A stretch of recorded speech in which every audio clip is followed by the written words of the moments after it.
What's up, Guardians, and welcome back, Warlocks. I'm Profane, thanks for checking out the video. Grandmasters are upon us, so today we're going to be checking out a powerful new Prismatic build that will be perfect to take into this season's Grandmasters, and any other in-game content. There's a lot of strong build options that Warlocks have during this new episode, but one of the most effective methods of handling large crowds of enemies, champions, and those new Banes utilizes the benefits of the new Rime-Coat Raiment exotic chest piece. This new exotic is obtained through Master Raoul once unlocking the 4th page of exotic focusing, and it comes with the Bleak Domain Intrinsic trait, which enhances our Bleak Watcher turret in a few different ways. When activating the Bleak Watcher, the turrets will now position themselves higher off the ground, making it less likely for you and teammates to accidentally shoot them. Bleak Watcher turrets will be able to hit targets from much further distances, and when a turret is created, a field of stasis energy will form. Around the stasis field, there will be 4 crystals that will develop, and these can be shattered to deal significant levels of damage to any nearby enemy. Once those crystals have been shattered, a new set of crystals will be formed. Enemies who are standing within the stasis field will be stricken by continuous stacks of cold, causing those enemies to freeze over time and then shatter. When we're standing in our own stasis field, we'll generate a stasis buddy that shoots targets as we fire our weapons. These little icicles will cause enemies to slow, but if we step outside of the storm, the icicles will go away after 2 seconds. What I find most beneficial about this exotic is the added versatility in being able to use our turrets as a trap. We could drop the turrets right next to us, but by throwing them into a crowd of enemies, we'll not only have the benefits of the turret slowing and freezing nearby enemies, but all of the enemies that are close to that turret will be exposed to the storm and all the shattering effects. Pairing this up with the Hail the Storm artifact mod will increase the radius and the amount of damage that those shattering effects cause, making us much more effective at clearing out large groups of enemies with this exotic. There's a number of other artifact mods that we can call on to improve our overall performance, and we'll be talking about those here soon. We have elected to use the Prismatic subclass with this exotic. It could be used on the Stasis subclass, but you'll find much more ability regeneration and much better survivability when using it on Prismatic. Within our Prismatic subclass, we are utilizing the benefits of Feed the Void.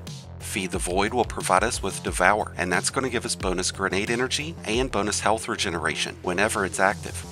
With Devour providing between 8 and 20% bonus grenade energy on every final blow, we'll be able to keep a steady supply of turrets out in the battlefield. And when it comes to our abilities, we are using Arcane Needles, which will cause enemies to become unraveled. We've chosen Arcane Needles because of their effective range, but if we are in more up-close engagements, we would use the Incinerator Snap or the Penumbral Blast. Even though most of our grenade energy will go to the creation of Bleak Watcher turrets, we do have Vortex Grenades, just in case we ever decide to use a standard grenade. As far as our super goes, we'll be going with Nova Bomb, but there are situations where Song of Flame can come in handy, but that's really just because of the 90% bonus and damage resistance that you're going to get when it's active. When it comes to our choice in fragments, we are using Facet of Dawn, which is going to give all of our weapons a 25% bonus and damage after striking enemies with our powered melee, and by using Arcane Needles we're going to be able to trigger that more often. When Radiance is active, our weapons will have the ability of piercing barrier champion shields. Our Bleak Watcher turrets will stun Unstoppable and Overload champions, so by having Facet of Dawn equipped, we'll be able to handle all 3 champion types before we even look into our weapon loadouts. We'll provide ourselves with an ongoing bonus and damage by using the Facet of Courage. This grants all of our light-based attacks a 10% bonus and damage against any enemy who's slowed, frozen, or unraveled. To improve our ability regeneration, we are using Facet of Awakening, which will create elemental pickups for us. Between our choices in weapons and abilities, this will cause Fire Sprites, Stasis Shards, and Void Breaches to be created, giving us bonus energy to our grenade, melee, and class ability.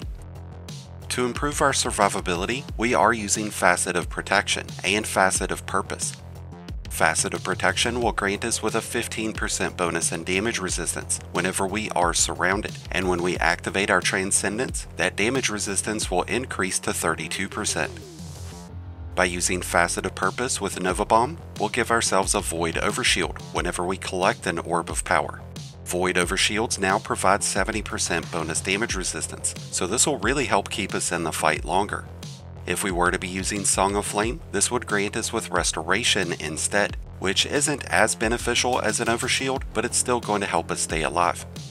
So by going with the Prismatic subclass, we've given ourselves a ton of bonus ability regeneration, bonus survivability, and a lot of extra damage. And as I mentioned before, there's several artifact mods that we can take advantage of to improve our performance quite a bit. Some of this season's Grandmasters will put us up against Scorn enemies, so using the Fail the Revenant artifact mod will give us a small increase in damage against those enemies, and an even bigger bonus in damage whenever using the Shadestalker armor set. With our Bleakwatcher turrets keeping enemies slowed and frozen, we can reap the benefits of Conductive Cosmic Crystal, which grants us a 5% bonus in damage to all Void abilities, including our Nova Bomb and Vortex Grenades, and if we're using any Dark Ether weapons, those will be increased as well.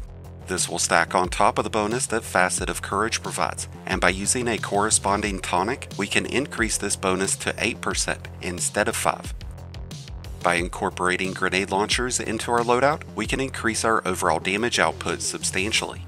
With use of the Concussive Reload mod, our grenade launchers will cause high-value targets like champions, banes, and bosses to take on a 15% weakening debuff, increasing any source of damage against those enemies for 8 seconds. For the most part, we plan on using the Lost Signal Area Denial Grenade Launcher, but the Liturgy, the Lingering Dread, the Tusk of the Boar, and the Wither Horde will also make great options. By using the Kinetic Impact mod, all of our heavy grenade launchers will trigger Kinetic Tremors on sustained damage. This will increase the overall damage output of those grenade launchers, and it'll give them the added benefit of stunning unstoppable champions. Our choices in Heavy Grenade Launcher will be reliant on the activity modifiers, but we plan on using either the VS Chill Inhibitor, the Edge Transit, the Cry Mutiny, and the Hullabaloo Waveframe Grenade Launcher. Now that we've addressed how the Prismatic subclass and the new artifact are going to improve our performance, let's go ahead and talk about the rest of the weapons that we'll want to use with this build. When it comes to legendary options, we want to be sure that we're using traits like Demolitionist so that we can maximize on our Bleakwatcher uptime. When we are using grenade launchers in in-game content, it's always going to be a good idea to have disorienting grenades so that you can temporarily remove enemies from combat, giving you the chance to recover your health or to unload onto those enemies.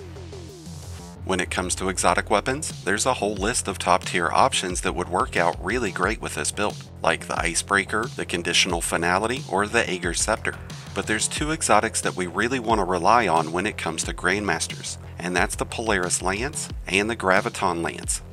Both of these exotics will have exceptional levels of synergy with the Rime-Coat Raiment, and thanks to the seasonal artifact, both of these weapons will be effective against champions.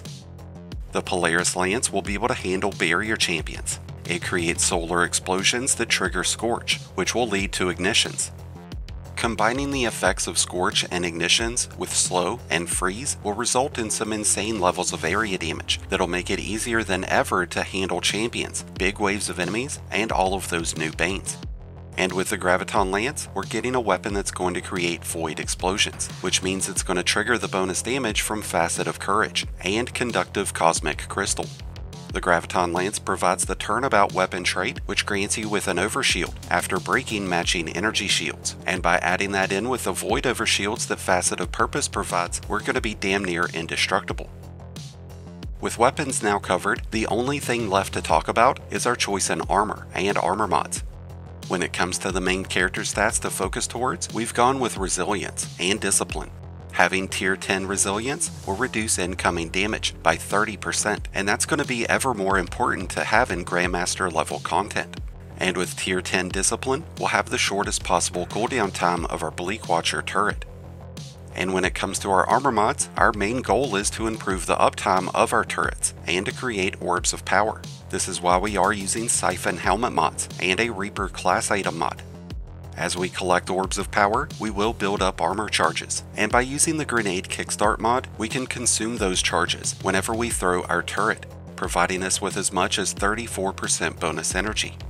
With Devour and Facet of Awakening already providing us with bonus grenade energy, we're going to have our grenade energy back lightning fast, allowing us to have 2 or even 3 turrets up at once whenever we're facing dense groups of enemies. We've also got a few additional armor mods equipped like Bomber and Impact Induction, which are going to aid in our ability to maximize on our grenade uptime.